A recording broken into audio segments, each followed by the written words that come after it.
Bismillahirrahmanirrahim. Assalamualaikum warahmatullahi wabarakatuh. Waalaikumsalam warahmatullahi wabarakatuh. Para pemirsa dan sahabat beriman dimanapun berada, alhamdulillah kita berjumpa lagi di Ustadz Danu Official Channel. Semoga kita selalu dalam lindungan Allah Subhanahu wa Ta'ala. Amin. Di video kali ini kita akan ngaji lagi bersama guru kita Pak Ustadz Danu yang sudah hadir di sini bersama kami. Assalamualaikum Pak Ustadz. Waalaikumsalam warahmatullahi wabarakatuh. Amin. Assalamualaikum Bang Ji. Waalaikumsalam Pak Tong. Para sahabat beriman dimanapun berada, kali ini kita akan ngaji lagi bersama guru kita dan kita akan membahas satu masalah yang benar-benar eksklusif nih Ji, tentang keluarga.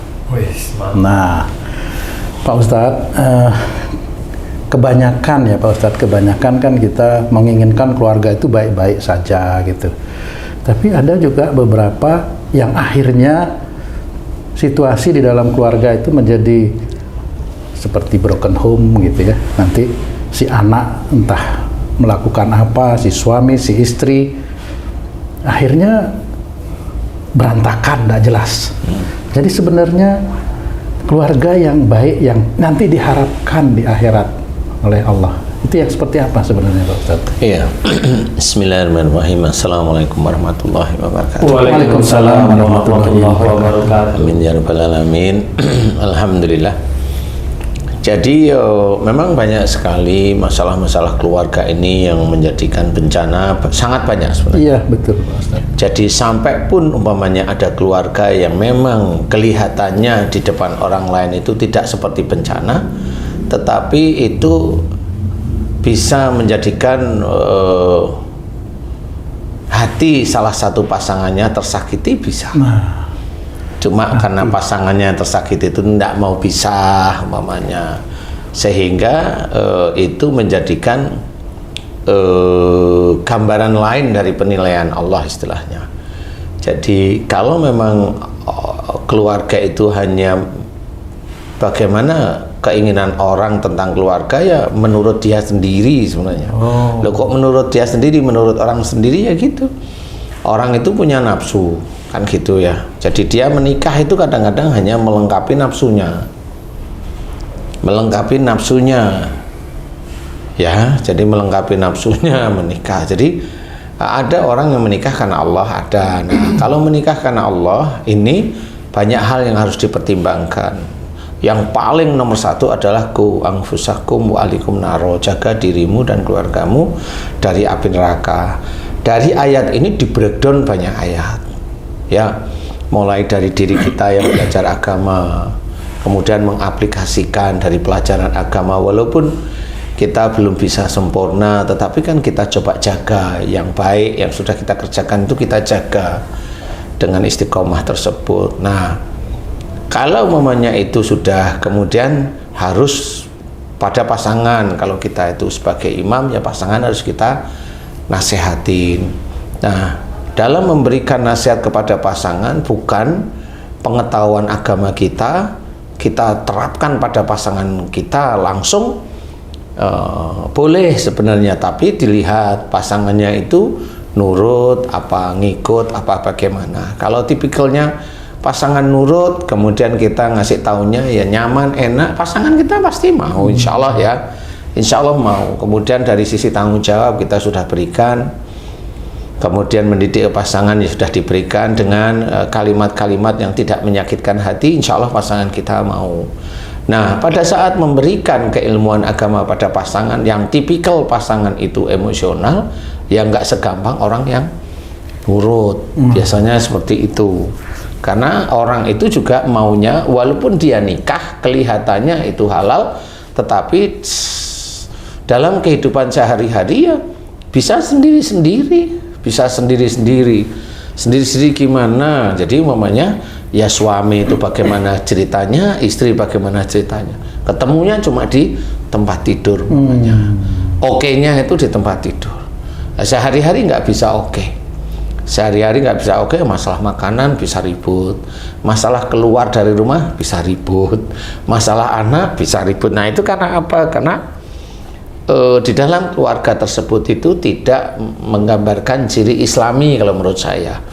walaupun dia kelihatannya agamanya bagus. Iya, contoh umpamanya seorang laki-laki ya, dia nikahi perempuan, kemudian yang menghandle semua pekerjaan itu perempuannya, laki-lakinya hanya ngikut karena dia tidak punya pekerjaan tetap, akhirnya mengikut pada perempuan. Kalau perempuannya, si istri itu baik sih nggak ada persoalan, tetap hormat pada suami, insya Allah baiklah ya. Tapi kalau mamanya kelihatannya rukun, kelihatannya rukun nih, tetapi anaknya ada sesuatu yang downgrade lah istilahnya. Nah, ini tetap menjadikan bahwa keluarga ini sebenarnya tidak baik-baik aja. Karena kalau dia baik-baik aja, agamanya bagus, kemudian dikerjakan itu setiap saatnya, insya Allah anaknya nggak ada yang downgrade. Insya Allah seperti itu. Nah, kenapa downgrade? Ya, itu menandakan bahwa salah satu dari entah itu si istri atau suaminya pasti ada melakukan suatu kesalahan kepada Allah, khususnya kepada orang tuanya. Bisa kalau downgrade biasanya dengan orang tua. Nah, kasus seperti ini kalau dilihat di dunia kelihatannya nggak apa-apa. Kalau maunya ditanyain, loh ini Allah mau menjadikan anak saya seperti ini, oh berarti kamu mau menuduh Allah itu dolim, kan gitu. Allah itu tidak dolim sebenarnya, dan itu adalah perbuatan kamu. Nah, orang yang merasa agamanya lebih, tidak mau dia ngakuin, tidak mau, dia tidak akan mau muhasabah. Taunya dia itu dia besok masuk surga karena ilmu agamanya, ilmu bukan amal dari ilmu yang dia punya. Nah, yang harus kita kerjakan itu adalah amaliyahnya, amal-amal soleh, berusaha untuk menyingkirkan amal-amal tidak baik, itu berusaha. Nah, disinilah kita harus memahami bagaimana hidup berkeluarga itu memang susah untuk mencapai apa yang dianjurkan atau diarahkan atau disunahkan oleh Rasulullah Muhammad SAW. Itu susah. Kayak umpamanya Haji C, ini Haji C tenang, anteng, dengan istrinya anteng-anteng aja. Kita melihat beliau rukun, kan di depan kita rukun, tapi di depan Allah wallahu a'lam kita nggak tahu. Karena pada saat Haji C di rumah, Haji C itu jalan dengan istri, Haji C itu menganalisa masalah, ada masalah dengan anak, ada masalah dengan cucu, umpamanya kalau Haji C punya cucu ya, itu bisa ribut di situ. Bagaimana nanti anaknya Haji C itu kalau dengan Haji C, bagaimana kalau anaknya Haji C di rumah itu ketemu sama istrinya, sama ibunya, apakah sama antara si anak itu menerima Haji C sebagai ayah atau menerima istri Haji C sebagai ibunya? Itu kan wallahu alam kita nggak ngerti. Nah, itu tetap menjadi PR. Kalau sifat mengalah antara satu itu juga, apakah itu dibenarkan juga Pak Ustadz? Kalau yang mengalah itu makmumnya masih boleh, tapi kalau mengalah itu imamnya itu tidak boleh. Apalagi imam yang punya kriteria keilmuannya lebih matang, itu tidak boleh mengalah. Iya, nggak boleh mengalah. Bukan berarti mukul loh ya. Bukan berarti nempeleng, mukul, memaki. Enggak seperti itu. Tidak boleh mengalah itu bukan karena loh daripada ribut lah kan ngalah namanya itu. Iya. Bukan itu yang dicari. Di dalam Islam itu adalah ditegakkan. Makanya kalau istilahnya Rasul itu tegas terhadap orang kafir, nah bisa aja pasangannya itu memang ada sifat orang kafir sehingga harus tegas. Cuma jangan memaki, jangan marah, tetap tegakkan aja akidah Islam. Kan seperti itu. Karena apa? Kalau memang itu semuanya ditegakkan syariat Islam semua, kan nggak ada yang mengalah, happy aja semua, santai. Emang happy itu santai ya maksudnya. Jadi si suami itu bisa menghormati istri, istri juga menghormati suami, kan gitu. Istri tahu kekurangan kelebihan suami, suami juga tahu kekurangan kelebihan istri. Jangan saling merugikan, istilah seperti itu. Itu kalau Haji C. Kalau mamanya kamu, kan beda. Kalau Haji C kan diem-dieman nih, kan nggak ngerti nih saya nih. Nah kalau kamu tuh, nah kamu gimana dengan istrimu? Apakah kamu itu sedikit banyak kalau ada masalah itu perang? yang jelas kurang tegas saja Pak Ustadz. Kurang tegas ya. Coba aja ditegasin. Karena awalnya itu kan wah daripada ribut ngalah dulu gitu. Dan lama-lama jadi malas ngalah tuh. Jadi malas ngomong, malas gini gitu. Ngomong sekali wah, beranian sih itu gitu kira-kira kan itu gimana tuh Pak Ustadz? Nah, ya itu nanti cari hakam ya, cari orang yang bijak istilahnya. Itu juga bisa sama istilahnya. Istilahnya Allah itu memberikan jodoh itu sekufu. Jadi pada saat seorang laki-laki, seorang perempuan itu menikah, itu akan sekufu.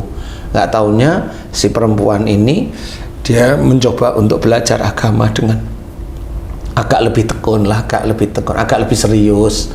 Nah, dengan kondisi keseriusan beneran ini, nanti Allah akan memperlihatkan bahwa ini loh suamimu itu sebenarnya ada yang selingkuh. Nah, ini diperlihatkan oleh Allah Ta'ala bahwa memang ini bukan jodohnya. Karena sudah tidak sekufu, dia selingkuh itu kan sudah jelas. Kemudian dia selingkuh, dia ditanyain baik-baik malah nyolot. Istilah bahasa sekarang itu kan nyolot ya. Bahasa sekarang itu nyolot, berani, tidak merasa bersalah dan sebagainya. Nah, itu sudah jelas bahwa itu bukan sekufu. Nah, pada saat dulu menikah ya nafsu lah. Normal aja orang punya nafsu kan gitu. Karena kan kebiasaan sebelum menikah itu semua kan terlihat indah seperti itu Pak. Begitu nyeng itu, mulai itu gimana bisa begitu ya Pak Ustadz itu? Tetap harus introspeksi masing-masing gitu ya Pak Ustadz ya? Sebenarnya harus, istilahnya kayak gitu. Kemudian ada nih perempuan dengan laki-laki yang baru-baru ini muncul tuh, yang artis juga yang gara-gara narkoba perempuannya kan nggak mau sebenarnya. Iya, betul. Kemudian katanya laki-lakinya dituduh terus dengan perempuan. Loh, persoalannya jangan dibolak-balik. Umpamanya itu bagaimana umpamanya? Lah kan karena dia main narkoba perempuannya nggak mau ya gimana nggak dituduh, kan memang main beneran kan gitu. Sudah jelas-jelas umpamanya 2 kali kena, masa ketiga kali, bilang ketiga kali kenapa? Habis saya dituduh, loh kamu marah berarti ya? Tapi kok kamu itu nggak kepada Allah Ta'ala? Nah, itulah orang yang picik, cara berpikir itu seperti itu. Padahal umpamanya dia tahu umpamanya istrinya baik. Kalau memang dia tahu istrinya baik, selesaikan dengan baik-baik. Jangan arogan, jangan merasa benar. Nggak bisa. Nah, itu waktu itu saya mendengar bahwa saya memang salah, saya mengakui, dan ini menjadi pembelajaran saya dan pembelajaran orang baik. Pada saat dia ngomong begitu, saya masih ingat tidak ada raut menyesal gitu. Saya hanya cuma ini orang nggak paham. Tapi ya sudah, akhirnya masuklah yang ketiga kena. Nah, karena apa? Karena dia pada saat tersebut itu dipegang, ditangkap oleh polisi itu merasa nggak salah. Ya begitu itu. Nanti jawabnya beda lagi, loh itu kan tanaman dari Allah, jadi ya kalau saya pakai kan ya nggak apa-apa loh. Persoalan itu racun itu kamu minum aja kalau bisa kan gitu ya. Jadi intinya adalah jangan arogan di dalam mendidik keluarga kita, atau kita sebagai imam itu tidak boleh arogan. Umpamanya kita melihat istri kita mendidik anak kita dengan baik, susah payah mengantar sekolah ya, dengan kesibukan kita, istri itu tidak pernah protes atau minta kita yang ini, tidak pernah dia seperti itu. Kemudian menggunakan uang belanja itu dengan baik. Apa sih yang salah dari istri kita kalau memang seperti itu? Kan nggak ada. Kalau memang nggak ada, hormatilah kan gitu. Tidak ada yang dibikin salah. Dengan istri begitu itu malah suaminya harusnya bersyukur, alhamdulillah saya bisa mendapatkan izin dari Allah, bisa menjadikan suami dari kamu. Alhamdulillah kamu bisa. Ngomonglah bener-bener serius memang kepada harus diberikan istrinya. rewards-nya langsung gitu Pak. Iya. Jangan Jangan kamu itu kok diem. Nyari-nyari namanya. Nyari kesalahan itu bisa. Nyari diam akhirnya. Kamu itu mau kayak tetangga sebelah itu loh, ngomong, bertamu. Lah memang awalnya kamu tahu kenalnya juga diem disuruh ngomong, lah kan nggak bisa. Ya ajari dia ngomong, ya kemana kayak gitu loh. Nontonlah lawak apa itu, nonton lawak. Di mana di TV Trans 7 itu kan ketahuan, bisa nggak dia ketawa kan gitu. Itu kan lawak itu ya. Jadi nggak ada nilai agamanya, ya boleh silahkan, nggak apa-apa sesekali aja, tetapi jangan yang kebablasan. Nah dari titik itu kita harus paham bahwa mendidik keluarga itu harus benar-benar ada dasarnya.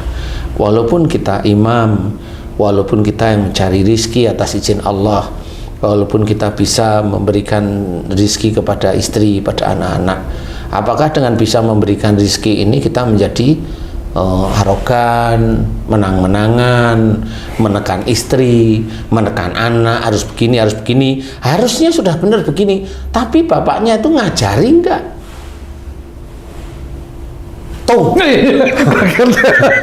ngajari enggak? Kan gitu, kalau nyuruhnya ngajarinya sudah dalam benar. pikiran, Nah, tidak action.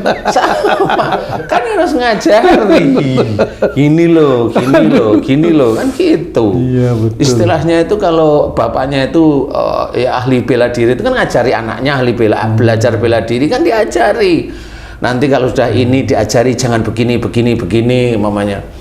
Kalau mamanya di jalan itu ada yang kurang ajar Pak, mamanya kan gitu. Dipukul boleh nggak? Nanti dulu jangan mukul langsung karena orang-orang sekarang kamera itu banyak kan gitu diajari, sehingga anak itu nggak sembarangan walaupun dia itu ahli bela diri tapi nggak sembarangan mukul. Itu yang mukul. Anak juga harus diajari kalau memang hobinya anak itu diem di kamar, diajari gimana harusnya anak itu nggak diem di kamar. Berarti imam ini harus multi Iya, talent. iya. Awang kamu tuh yang bikin anak sendiri kok kamu itu serahin sama orang lain gimana Pak? Emang ada sesuatu yang belum diajarin ke anaknya dari? Oh banyak, banyak. Kan ini macam-macam nih. Ada anak waktu kecil, waktu remaja. Ini sekarang kan sudah dewasa. Oh, maksudnya pas dewasa baru bisa ilmu itu diterapkan. Kan sudah akil balik. Iya, karena harus diajak ngomong, bukan ketemu sama anak sama istri, kau begitu, enggak bisa seperti itu. Atau langsung ini praktek nggak usah Kan teori. begitu ya, praktek lah. Prakteknya apa? Makan bareng. Kalau makan itu apa adabnya? Kan begitu ada di situ itu. Nah di situ kemudian kalau mau makan bagaimana? Umpamanya di keluarga kamu, umpamanya makan kok sendiri-sendiri. Lu ini di satu rumah kok makan sana pesen sendiri, sana seperti ini pesen sendiri. Lah ini yang namanya keluarga nggak bisa bersatu seperti itu. Kalau kata istri saya Pak Ustadz, ngomongnya apa karena kita sudah terlalu lama berpisah ya gitu. Katanya dia. Berpisah maksudnya apa sih Pak? Kan saya kan enggak selalu terus gini ya. Kan saya kerja di luar kota gitu loh, Ji. Gitu. Jadi alasannya gitu. Saya mikir juga ya bisa aja gitu. Ya kan kalau saya ya cari aja kambing hitam gitu. Bahkan saya juga di luar kota sama. Iya benar. Ya itulah. Haji karena juga di luar kota, kan beda-beda. tapi diancam tapi. Beda kecamatan. Kita sama imam nih, tapi beda pemikiran. Ustaz, setiap orang kan istilahnya ingin keluarga itu harmonis Ustaz. Diawali dari semenjak perkenalan, bercita-cita nanti kalau menikah akan menjadi keluarga yang Samawa. Sama-sama main WA. Ya ada yang yuk kita wujudkan dengan nikah kita di tanah suci. Kan ada tuh, nggak lama berapa bulan cerai. Kemudian ada yang hartanya habis cerai. Misalnya si suami kaya raya pas dia jatuh cerai. Ada lagi yang agama tadinya bagus terus agamanya ada yang down, cerai karena nggak sebanding ilmu agamanya. Sebenarnya pertanyaannya Ustadz, apa sih yang bisa kita terhindar dari masalah-masalah tersebut Ustadz? Sebenarnya satu, kerjakan akhirat, nanti dunia akan mengikuti.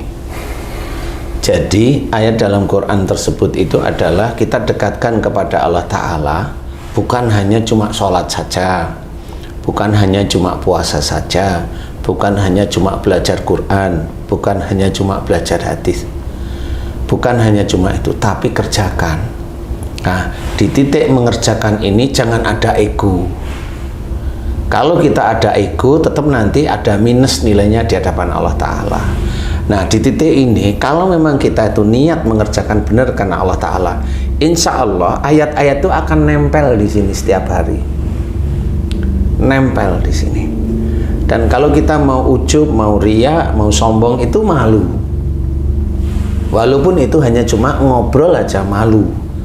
Nah, itu kan akhirnya terjaga.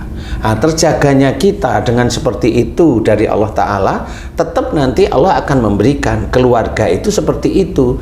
Kalau memang kita sebagai imam mengetahui cara-caranya seperti itu, pastikan kita mendoakan agar dosa-dosa istri kita, dosa-dosa anak kita diampuni oleh Allah Ta'ala. Allah itu tahu. Kita mendoakan istri, ya Allah jadikan istriku solehah, jadikan anak-anakku anak-anak yang soleh, solehah, yang rajin ya Allah. Cukup itu aja. Biarkan nanti Allah itu mendengarkan doa kita, kemudian kita sebagai imam itu akan dilihat. Ini omong tok atau jalanin. Kan begitu dilihat oleh Allah Ta'ala melalui malaikat-malaikat yang senantiasa mencatat setiap waktunya. Jadi itu sudah setiap detik, setiap waktunya. Nah, dari titik itulah mulai malaikat itu laporan kepada Allah, ini hambamu yang bernama ini setiap harinya begini, setiap harinya begini. Itu kan nanti ada catatan, sehingga pada saat titik tertentu walaupun istrinya itu belum sebaik si imamnya mamanya, tapi karena dia mendoakan baik, istri itu bisa mendapatkan hidayah dari Allah Ta'ala, sehingga istrinya tahu bahwa oh suamiku baik. Kan seperti itu. Bukan istri di rumah itu kan suamiku sama siapa ya, kan gitu. Suamiku ngapain ya, kan akhirnya merusak pikiran.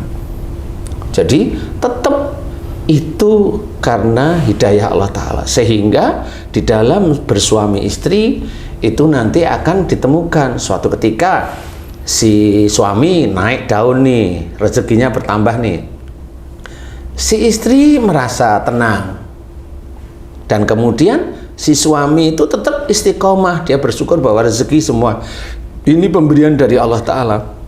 Dia syukurin benar-benar kepada Allah Ta'ala. Tapi si istri ini kan belum memahami kalau suaminya bersyukur. Dia juga bersyukur, tapi biasa. Suatu ketika suaminya diturunkan oleh Allah Ta'ala. Diturunkan oleh Allah Ta'ala itu karena Allah itu juga menguji suami dengan harta dikurangi ini, istrinya bagaimana? Istrinya melihat suaminya kesulitan, dia ini, dia dengan sabar diatur keuangannya, dipepet-pepet keuangannya. Dia berusaha untuk mencarikan rezeki untuk keluarganya tanpa dia mengeluh. Nah, di dua titik ini suami istri ini akan dilihat oleh Allah Ta'ala. Kalau ini masuk tetap istiqomah ada di jalan Allah, bisa aja rezeki di suami dinaikin lagi sama Allah Ta'ala.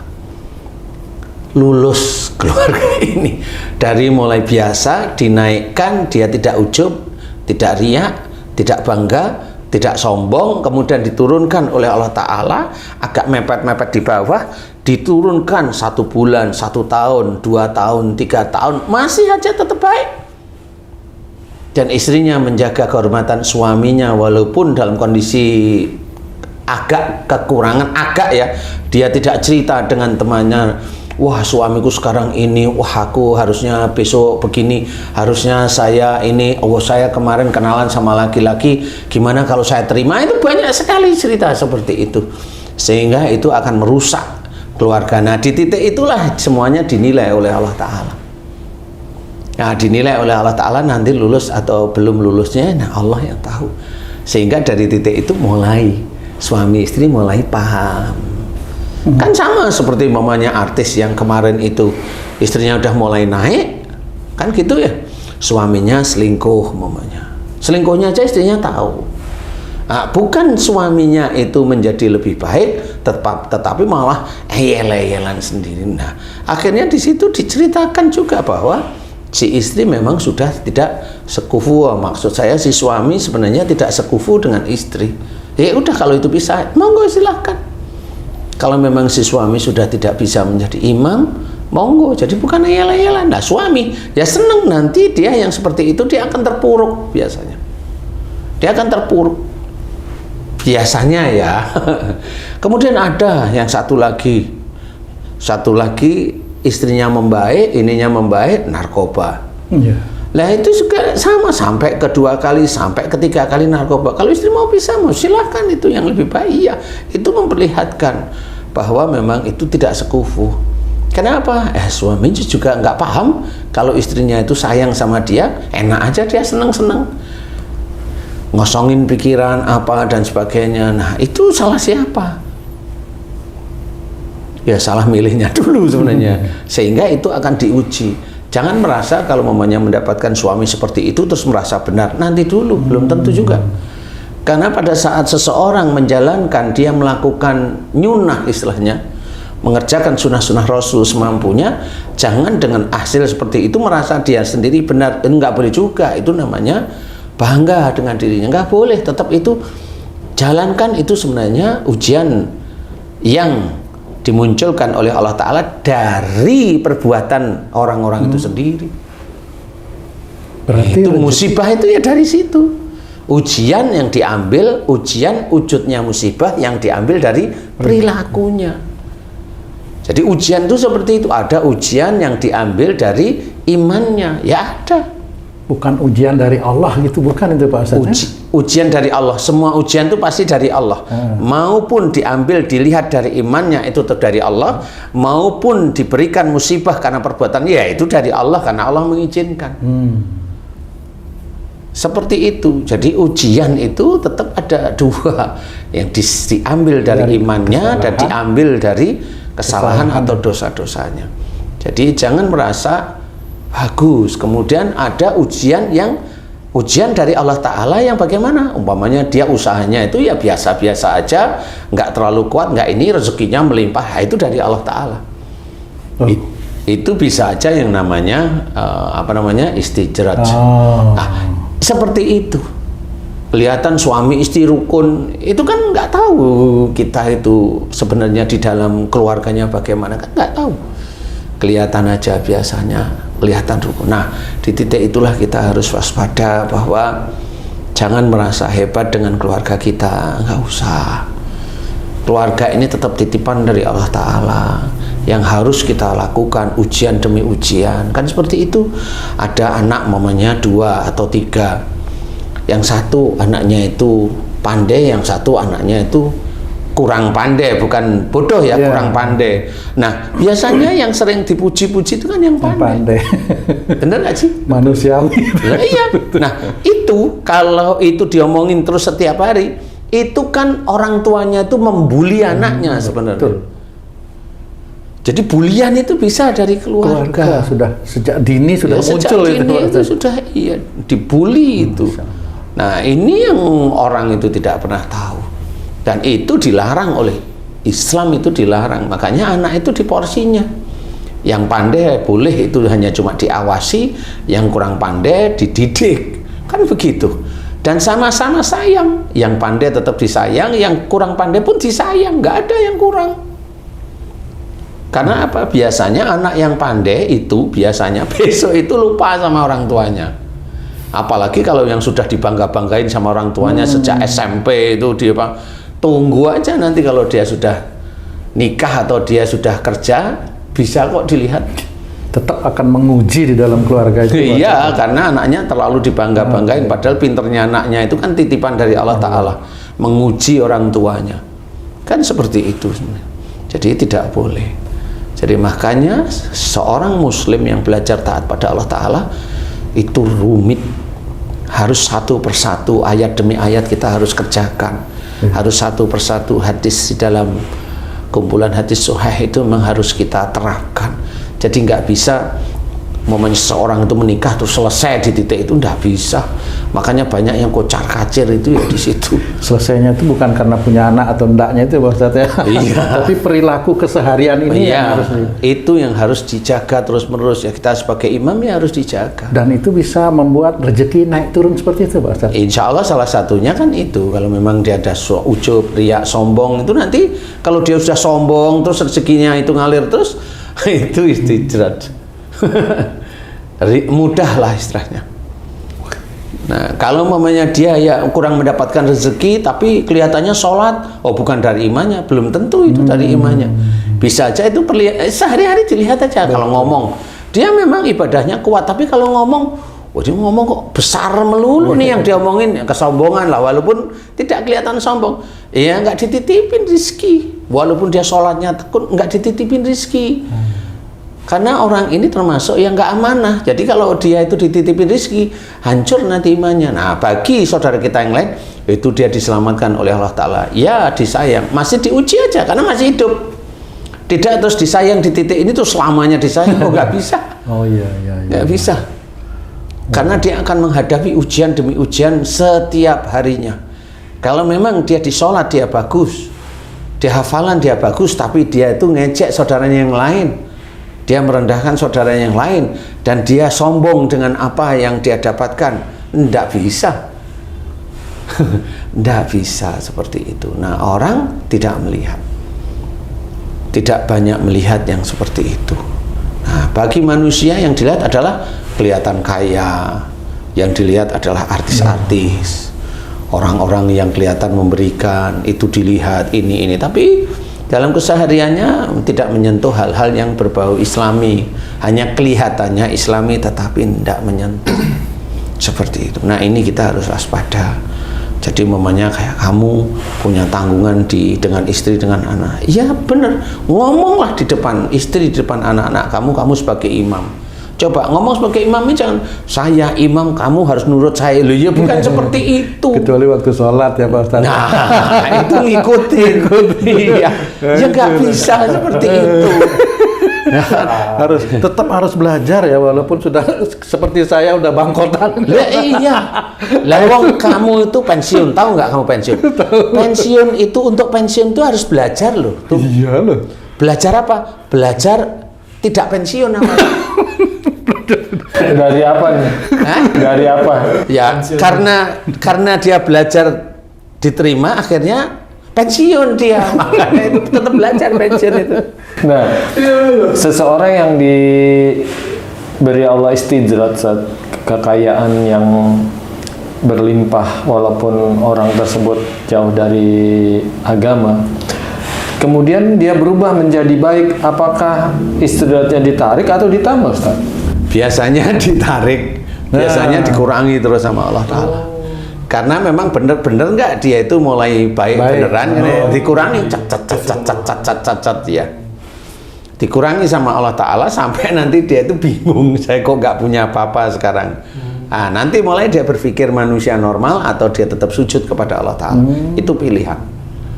Dan Allah tidak bergeming dengan ibadahnya dia. Allah hanya menguji aja, bener nggak dia? Ngeri. Seperti itu. Kalau dia kemudian kembali pada masa-masa kemarin-kemarin sebelum dia itu dekat sama Allah Ta'ala, ya disenyum Allah, ya memang dia bukan hamba yang taat istilahnya. Ya normal-normal aja. Jadi kita nggak perlu nggak perlu menjustifikasi orang-orang seperti itu. Itu kita berikan karena apa? Itu untuk kita sendiri sebagai manusia. Makanya kalau dengan orang lain ada kekurangan, ya kita nggak usah merendahkan. Ada orang lain ada kelebihan, ya kita jangan iri. Kan gitu. Kalau yang dilebihkan persoalan dunia atau harta atau jabatan, jangan khilaf mata, kan gitu. Kalau yang dilebihkan, yang kita lihat itu masalah agama, bolehlah kita belajar. Kan seperti itu udah diajarkan oleh Allah Ta'ala, oleh Rasul juga diajarkan seperti itu. Nah, di titik-titik itulah sebenarnya kita nanti akan disesuaikan. Jadi iman kita, ketakwaan kita oleh Allah Ta'ala disesuaikan dengan rizki yang nanti akan kita dapatkan. Nah, dari rizki itu muncullah ujian baru melalui rizki. Dari rizki yang mulai ini diberikan nggak sebagiannya dan istiqomah itu kepada orang-orang yang membutuhkan atau orang yang tidak membutuhkan, dan dia senang mengeluarkan rizkinya dia untuk orang-orang yang membutuhkan atau tidak membutuhkan. Tidak membutuhkan itu adalah orang yang tidak meminta, maksudnya, karena mengikuti firman Allah, wa fi amwalihim haqqul lisaili wal mahrum. Jadi di antara rezeki kita itu ada untuk mereka yang meminta atau tidak meminta, itu dari titik itu. Dan dia senang memberikan, itu senang karena Allah Ta'ala itu senang di sini itu. Nggak ada gerutunya, dia senang ya. Dia senang mengeluarkan, dan dia nggak juga pamer mau enggak, dia senang. Dia mencoba mengajari saudara-saudara yang lain, kan begitu. Nah, ini tetap dinilai oleh Allah Ta'ala. Oh, dia senang mengeluarkan, berarti uang yang dikeluarkan sedekah kepada saudaranya, dia senang. Nah, disenengnya inilah sebenarnya keikhlasan. Kan kalau dia itu terus-menerus mengeluarkan uang itu dengan senang hatinya, ikhlas. Nggak cuma mengeluarkan uang 10.000 seneng hatinya, kan gitu ya. Nggak cuma mengeluarkan 100.000 seneng hatinya, diseneng-senengin. Enggak, itu kan kamu paksa seneng. Tapi seneng itu kalau ada orang yang membutuhkan itu seneng dan kelihatan gitu loh. Nah, disitulah dia sudah mulai terikat dengan sedekah-sedekah yang baik, yang lillahi ta'ala. Nah, sedekah-sedekah inilah yang besok rezekinya dia yang akan menemani dia di akhirat kelak. Itu yang dihitung oleh Allah Ta'ala. Bukan yang kita makan habis jadi badan. Kalau kamu makan sehari 5 kali jadi badanmu kayak gitu tuh. Gemuk ya kan gitu, jadi itu aja.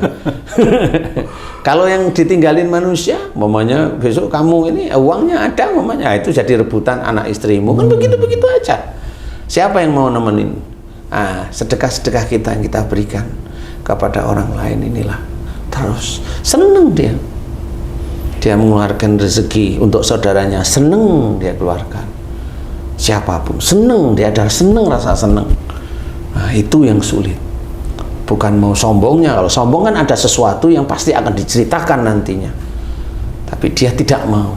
Wah, itu tadi main pinjam uang ya? Enggak, ini itu kan ringan loh. Enggak, main aja gitu. Padahal ya pinjam uang, tapi dia tetap tutup. Enggak. Dia jaga aib saudaranya itu agar saudaranya itu tidak dinilai buruk oleh saudara yang lain. Dia tetap jaga seperti itu. Enggak. Inilah orang-orang yang disukai oleh Allah Ta'ala. Seperti itu. Nah, kamu juga sama. Nyuruh itu bukan nyuruh ke istri anak aja. Ya kamu disuruh itu ya mau. Itu kan untuk imam gitu Pak Ustadz harusnya. Kalau sebagai makmumnya itu sebenarnya bagaimana dia harus berperilaku gitu Pak Ustadz? Ya berperilaku ya nanti paling tidak nonton YouTube ini dulu lah ya. Karena jadi kalau ini kan yang salah imam terus gitu Pak Ustadz. Sebenarnya bukan salah tuh. Sebenarnya memang kurang. Kayak nanti di akhirat itu, istrinya protes sama Allah, saya nggak pernah diajarin itu sama suaminya. Sebenarnya suaminya nanti ngadunya kemana itu? Lah, memang benar. Lah kalau kan mama jawab nanti ditanyain, saya sebagai saksi kamu mamanya, itu tung dulu itu ngajarin nggak istrinya? Enggak, gitu aja saya. Oh, berarti mengambil dari nggak ada. Nggak ada di situ ayel-ayelan tuh nggak ada, protes tuh nggak ada. Namanya saksi di dalam surat Yasin itu diceritain bahwa tangan dan kaki itu menjadi saksi. Nah itu maksudnya Allah itu semua tubuh kita itu saksi sebenarnya. Jadi nggak cuma tangan, nggak cuma kaki, semua tubuh ini saksi. Saksi mendengar, saksi melihat, saksi berpikir, itu kan saksi. Nah inilah sebenarnya nanti saksi untuk temen. Kalau kamu besok umpamanya nggak ada, saksinya Haji J. Oh gitu Pak. Ya Haji J itu saksinya ya kamu sama Haji J ya saksi saya. Nanti tanyain Haji J nggak bisa ditutup-tutupi. Kamu ya nggak bisa nutup-nutupi. Normal aja kamu jawab jujur. Kan gitu. Nah inilah saksi itu seperti itu. Besok di akhir tuh nggak ada yel-yelan. Karena pada saat dihisab itu penilaian hisab dari Allah Ta'ala itu sudah seadil-adilnya. Jadi jangan diharap pengadilan akhirat itu sama seperti pengadilan di dunia. Masih ada pra-peradilan, enggak ada pra-peradilan di sana itu. Tidak ada. Tidak ada. Itu sudah dihisab, sudah dinilai mana baik, mana buruk. Ada klarifikasi. Tidak ada klarifikasi. Nerimanya tinggal seperti itu. Nah, inilah yang harus kita ketahui. Kalau kita memang besok kita itu mau menerima buku amal kita dengan tangan kanan dan berhadapan-hadapan, ya ayo kerjain mulai saat ini. Luruskan tauhid, kan gitu ya. Jangan hanya mendengar sana tung itu jelek terus ikut-ikutan, padahal nggak tahu tung itu jelek apa nggak tahu. Dia hanya mendengar aja. Mendengar dari mana? Dari temennya. Dari mana? Dari mursyid-mursyidnya, dari guru-gurunya. Memang gurunya nggak pernah dia ngomong dengan kamu, mamanya. Lah itu kan namanya fitnah. Ya kalau sudah fitnah itu emang enak orang memfitnah orang lain? Enggak enak. Orang yang memfitnah orang lain itu amal baiknya orang yang memfitnah itu diberikan kepada yang dia fitnah. Bangkrut dia di sana ya. Bangkrut itu, Ji. Makanya kenapa kita harus belajar? Kita itu difitnah, diem aja, santai, senyum-senyum aja. Terima aja fitnah itu dengan lapang dada. Karena dengan seperti itu, umpama dia itu punya amal soleh. Lah kalau mamanya dia yang memfitnah kita tidak punya amal soleh karena rusak semua, itu langsung dosa-dosa kita diberikan kepada dia. Tambahin karena. Nah, apa nggak enaknya? Makanya nggak usah klarifikasi. Ngapain klarifikasi? Klarifikasi itu kan biar mukanya tidak tercoreng aja. Itu kan hanya di dunia aja. Nah yang lain-lain enggak. Akhirat yang harus dicari. Rata-rata orang itu dunia seperti itu. Umpamanya ada seorang pendakwah, umpamanya ketahuan sama istrinya, dia punya istri lagi, istrinya minta pisah, ya jujur aja, iya boleh gitu. Kan gak usah ditutup-tutup, emang iya kan gitu. Kenapa seperti itu? Kenapa bisa pisah walaupun dia pendakwah? Ya kan dia nggak jujur sejak awal. Katanya kan boleh menikah tapi nggak ngomong. 2, 3, tapi kan nggak ngomong. Kalau nggak ngomong kan itu namanya dolim. Iya bener. Nanti alasannya kalau ngomong nggak dikasih gitu. Tapi kan nggak usah, kan berarti kamu itu mau menomorsatukan nafsumu sebenarnya. Istrinya cantik kayak kamu, mamanya tuh kamu punya istri cantik. Alhamdulillah.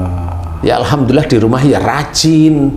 Alhamdulillah. Drakor itu hanya cuma lewat di telinga, mata nggak pernah nonton. Loh itu kan disyukuri.